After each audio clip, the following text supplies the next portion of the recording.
মাখা ভালো লাগবে দেখতে। এবার আমি কালো ছোটো এলাচের গুঁড়োটা দিয়ে দেবো। নিয়েছি আচ্ছা, বানানোর জন্য নিয়েছি আমি কালো জিরে গোটা,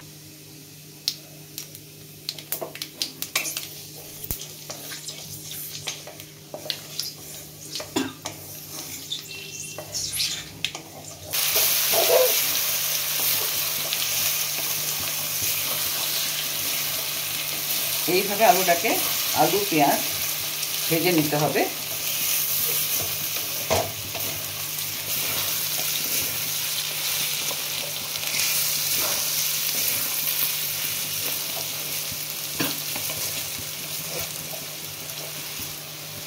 কাঁচা লঙ্কা করে দিয়ে দিলাম গোটা, কেননা বাচ্চারা খাবে তাই জন্য দিলাম।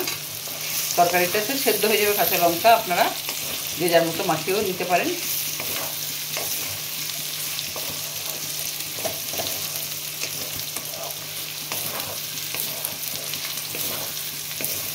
এরপরে আমি একটু চিনি দিলাম।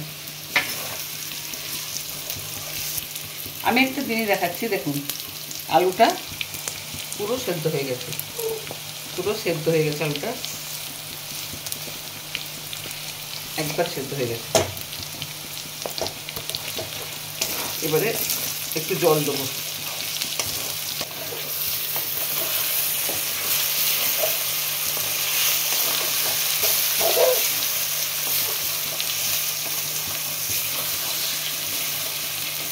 এইভাবে আলু পেঁয়াজ ভেজে নিতে হবে।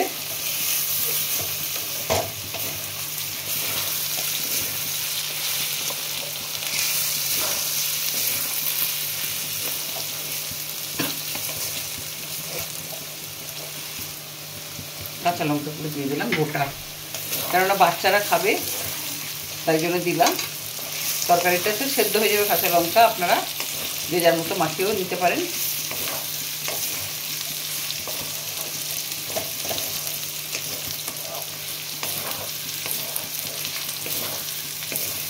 এরপরে আমি একটু চিনি দিলাম।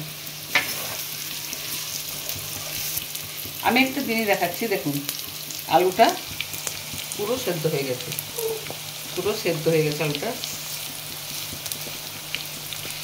একবার সেদ্ধ হয়ে গেছে। এবারে একটু জল দেবো, একটু জল দিচ্ছি।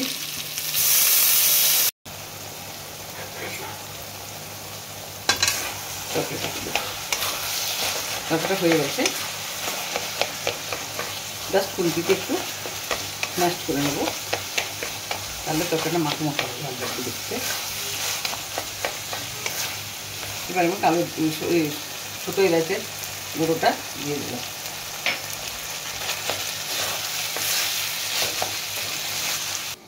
ঢেলে নিচ্ছি।